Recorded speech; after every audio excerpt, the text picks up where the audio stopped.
Olá, meus amigos e amigas. Estamos de volta com mais um vídeo e hoje, tratando do tema filosofia, vamos falar um pouco sobre Sócrates.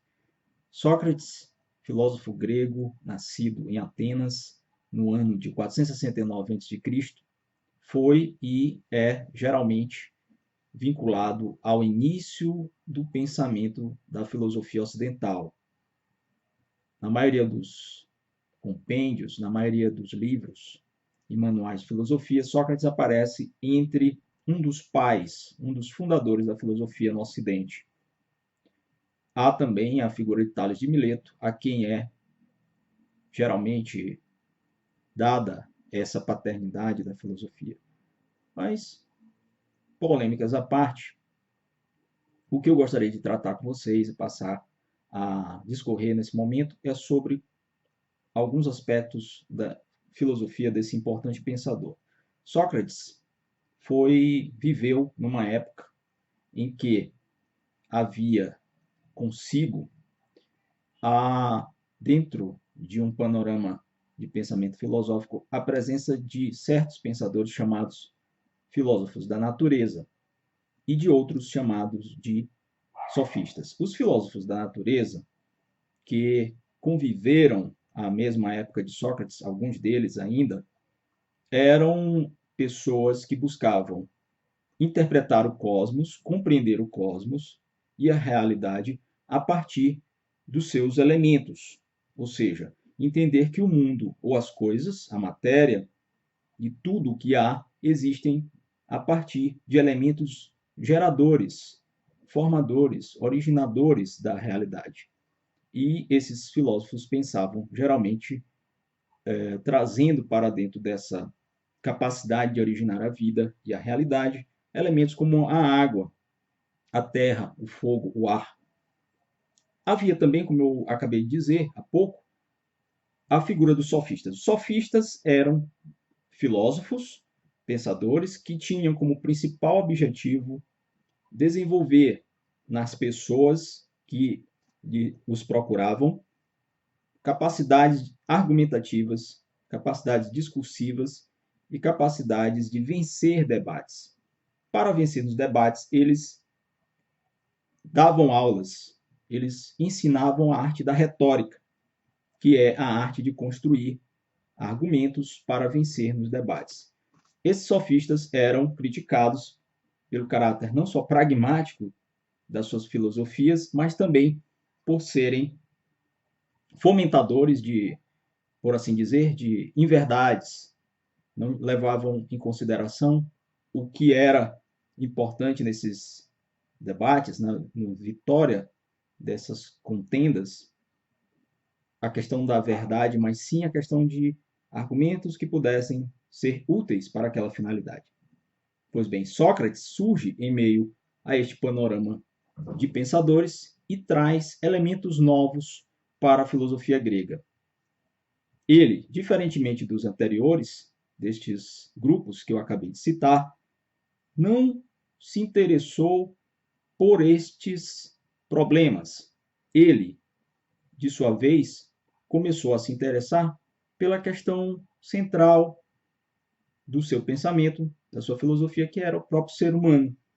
Questões de caráter prático, questões como as virtudes e, acima de tudo, sobre a epistemologia, ou seja, sobre a teoria do conhecimento, sobre o que é o conhecimento e como podemos conhecer. A partir daí, Sócrates começa a desenvolver um método. O método que Sócrates vai desenvolver dentro da filosofia será aquela das suas contribuições a mais destacada. Mas nada como entender como é que ele chega até esse momento. Sócrates, diferentemente de muitos filósofos posteriores, não escreveu uma doutrina, não escreveu livros, não escreveu obras. Sócrates vivenciou aquilo que era de sua capacidade intelectual, que era do seu conhecimento, e repassou aqueles conhecimentos de forma oral para os seus alunos, para os seus discípulos, para os seus concidadãos, em debates na ágora, nas assembleias, enfim, em meio à vida da polis. E isso já é um elemento que o diferencia de outros pensadores contemporâneos e de pensadores que vieram um pouco antes do próprio Sócrates. Sócrates desenvolveu, na verdade, um modo novo de pensar. A primeira e mais importante, talvez, contribuição de sua filosofia é justamente ter sido capaz de desenvolver um novo modo de pensar. Até aquela época, não era essa metodologia, não era esse modo de pensar existente. Foi, por assim dizer, um pontapé inicial, um início dessa grande viragem, dessa grande virada na história da filosofia com Sócrates. O método socrático foi e é conhecido como dialética. A dialética consiste numa formulação de questões para com seus interlocutores. Sócrates tinha o hábito de passear pela cidade, encontrar pessoas em lugares públicos, como feiras, como parques, como praças, e indagá-las sobre questões práticas, sobre questões da vida, questões do cotidiano. A partir de uma indagação inicial, Sócrates levava o seu interlocutor a tentar responder dando uma definição ou um conceito sobre algo que lhe fora perguntado. Por exemplo, se ele chegasse a alguém e perguntasse: o que você acha, como você definiria justiça? O que é justiça para você? Essa é a questão inicial, é a questão originária que é colocada por Sócrates em seu método, a dialética. E ela é dialética por quê? Porque a partir dessa questão inicial, o interlocutor de Sócrates iria tentar responder, ao seu modo, o que é, ou o que era, ou o que entendia por justiça. Geralmente, a partir daí, com a primeira resposta e tendo certos insights, certas iluminações, Sócrates pegava aquela resposta, na maioria das vezes insatisfatória, e que não dava conta de definir ou de conceituar o que era a coisa perguntada, por exemplo, a justiça, por seu interlocutor, ele pegava aquilo ali, uma falha, algo que ficasse não muito claro naquela resposta, e dava início a uma outra pergunta, emendava, ligava com uma questão seguinte. E dessa questão, o seu interlocutor é levado novamente a raciocinar, a refletir e a buscar entender o que se passava com aquela questão inicial. A partir de um processo de perguntas e respostas consecutivas, Sócrates levava o seu interlocutor a uma condição especialíssima de ver, com o passar do tempo, e sendo confrontado em seus argumentos, em suas falas, em suas respostas, que ele não tinha certeza e não tinha a definição ou conceito acerca do que lhe fora perguntado.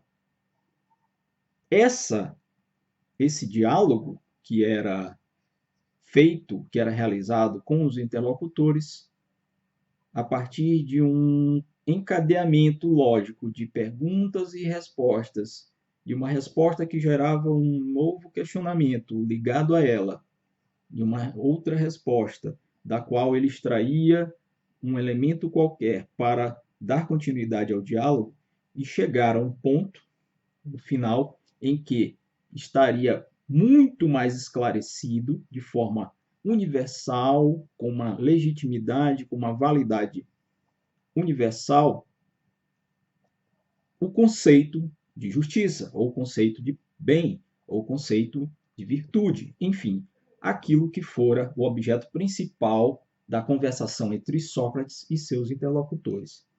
Vejam bem, este é o diálogo que pressupõe a existência de visões opostas, que é a de quem pergunta e a de quem é perguntado. E por causa disso, Por causa dessa nova maneira de pensar, Sócrates foi difamado, foi perseguido, foi comparado aos sofistas, que usavam de argumentos nem sempre verdadeiros, nem sempre válidos, com a finalidade de vencer debates, vencer discursos, de se fazer convencer perante as outras pessoas, e foi condenado no futuro ao exílio. Como não aceitou sair da sua cidade amada, ele trocou a pena do exílio pela pena de morte. Isso a história já nos conta. O objetivo da vida para o pensamento de Sócrates era não apenas procurar respostas ou explicações definitivas. Não era isso. Na verdade, ele buscava investigar a base dos conceitos que as pessoas costumavam aplicar em suas vidas. Portanto, o pensamento de Sócrates tinha um cunho prático. Ele não ia buscar na metafísica ou em eventos outros distantes, distanciados da realidade, a base do seu processo de reflexão. Ele buscava na vida humana, no homem e na capacidade desse homem de utilizar-se da razão para buscar conhecer as coisas e para buscar definir melhor a realidade, para buscar criar conceitos válidos universalmente, é que Sócrates se ocupava. Daí mais um elemento novo, mais um elemento revolucionário desse pensamento, do pensamento de Sócrates. A partir disso, nós podemos ver que ele questionava significados e conceitos essenciais através de um exame rigoroso. Para Sócrates não bastava o questionar, não bastava perguntar por perguntar. Deveria ser feito esse trajeto, essa dialética, esse diálogo, esse debate racional por meio de um exame rigoroso da validade das premissas e dos argumentos utilizados ao longo de um debate, ao longo de uma conversa, ao longo de uma conversação. E foi isso que também ficou para a filosofia depois dele. Foi um dos grandes legados, uma das grandes contribuições que ele trouxe com o desenvolvimento desta metodologia, deste método chamado, de um modo geral, de método socrático. Contudo, podemos também destacar que havia no método socrático uma outra virtude que o Sócrates destacou muito bem, que era colocar aquele que achava que sabia muito sobre alguma coisa, aquele que achava que já sabia o conceito, já sabia a definição do que lhe fora perguntado, numa situação de comprovar a sua ignorância. Ele era contraditado em seus argumentos e era exposto a partir das outras problematizações que eram feitas a partir dali, a falhas conceituais, a erros na definição daquilo que ele pensava saber. Quando ele dava uma resposta, ficavam evidentes algumas contradições do seu discurso, algumas contradições dos seus argumentos. Era isso também que caracterizava o método socrático e a dialética da forma como ele a elaborou e como ele a aplicou ao longo do tempo.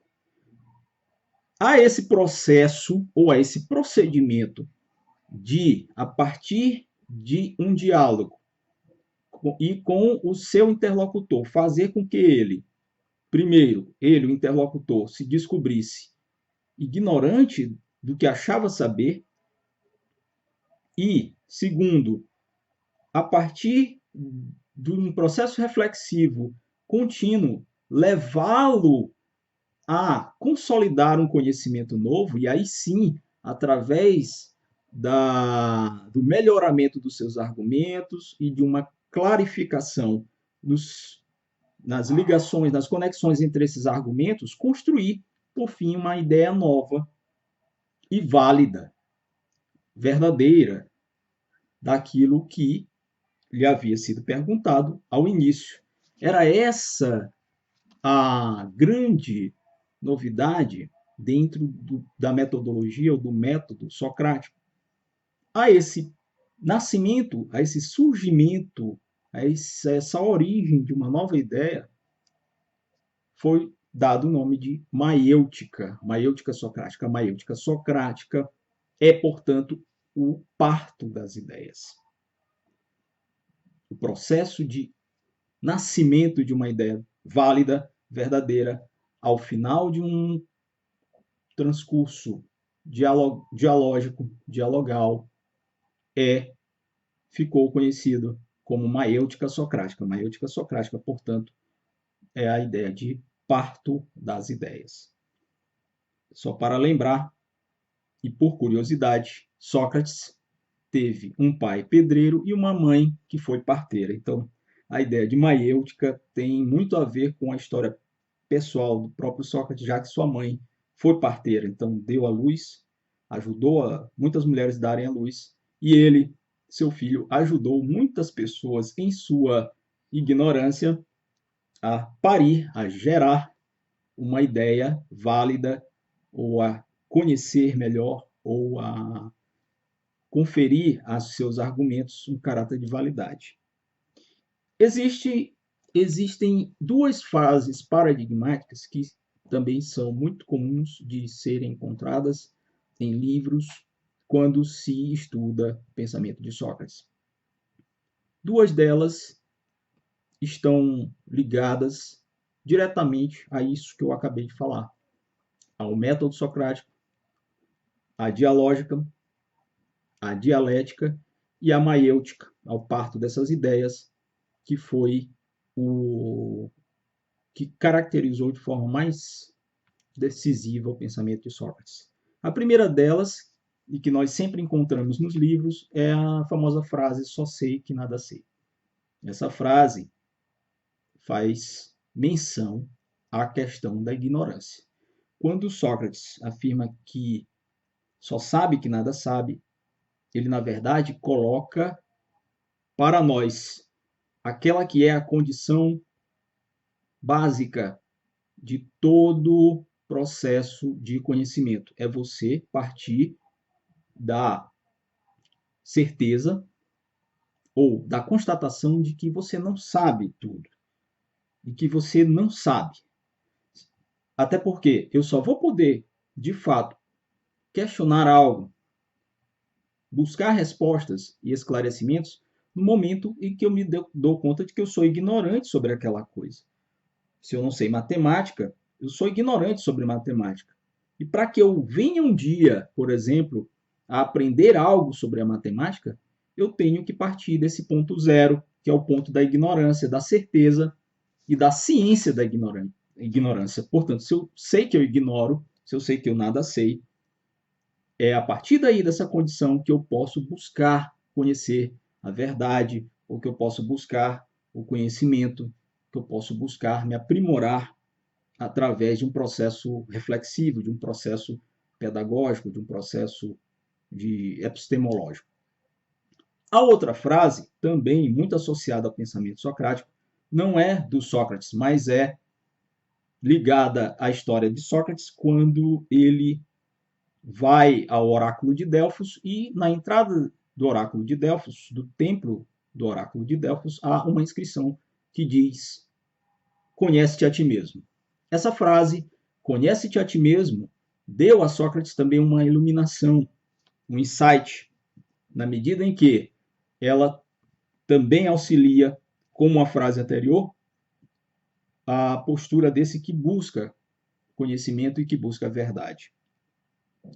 A frase "conhece-te a ti mesmo" nos diz que, antes de buscarmos compreender o mundo, o cosmos, a realidade, a matéria, ou seja lá o que for, o conceito que estivermos atrás, nós temos que primeiro nos conhecermos a nós próprios.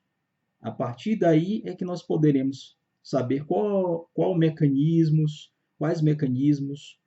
quais ferramentas, qual a nossa capacidade para, de fato, buscarmos um conhecimento. Então, antes de conhecer o mundo, conhece-te a ti mesmo. Essas duas frases paradigmáticas ligadas ao pensamento socrático estabelecem dois momentos: o momento da ignorância, que é o só sei que nada sei, e o momento do autoconhecimento, que é a descrição do oráculo de Delfos dizendo: conhece-te a ti mesmo. Para encerrar, eu coloco a vocês que Sócrates, com o uso da dialética e com o uso da sua maiêutica, foi o primeiro, talvez o primeiro pensador, o primeiro filósofo a fazer uso do argumento indutivo, pois ele partia de premissas particulares, retiradas da experiência, da vivência, para chegar a conclusões válidas de caráter universal, dentro do percurso dessa sua dialética, desse diálogo que era travado entre ele e as outras pessoas, entre seus discípulos e ele, entre ele e seus concidadãos. E o método ou argumento indutivo seria, no futuro, utilizado pela ciência com aperfeiçoamentos posteriores. Então, era isso que eu tinha para falar para vocês sobre a filosofia de Sócrates. Como eu já disse antes, Sócrates não escreveu nenhuma obra, mas aquilo que você encontra a respeito da biografia socrática, da vida de Sócrates e do seu pensamento, está contido nas obras de Platão. Principalmente Platão, que foi o seu discípulo mais destacado, pôde deixar a tradição da história todo o legado oral que foi retransmitido pelo pensamento do seu mestre Sócrates. Então, se você quiser conhecer um pouco mais sobre Sócrates, você tem que ler as obras de Platão. Em seus diálogos, você encontra muito do pensamento, não só do próprio Platão, mas também do que foi transmitido ao discípulo pelo mestre Sócrates. Então, você pode ler a Apologia de Sócrates, você pode ler o Fédon, por exemplo, e pode ler a obra A República, ou você pode ler O Banquete, que é um texto muito interessante e no qual Sócrates exerce e põe em prática esse método, o método socrático, o método dialético. Muito obrigado, continuem conosco, curtam, compartilhem, comentem. Até a próxima. Tchau.